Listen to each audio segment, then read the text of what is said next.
um, a lot of them just really have hard lives because having ADHD is difficult.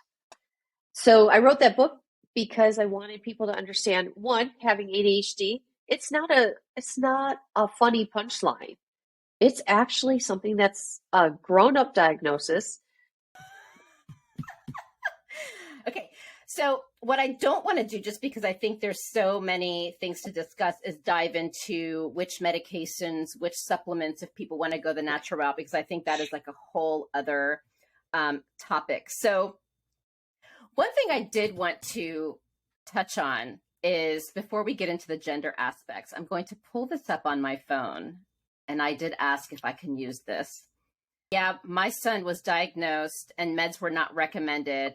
So I was like, whatever. I took the diagnosis off the evaluation because it opened up stereotypes and liabilities. And the testing also made me realize that I have it. And I think I've learned to compensate.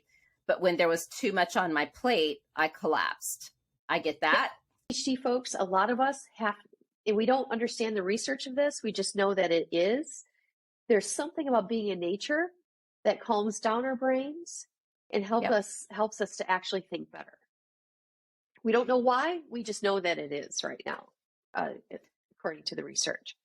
So yeah, it makes so much sense. Like my friend who I mentioned, who's really, really struggling fishing, going fishing on a boat, best place for me. You know what my son and I do now? Hiking. We take, and also camping. We take now all of our vacations are going to a national park, and it's transformative. Oh, I got chills because that's what you're doing. It is transformative for the ADHD brain.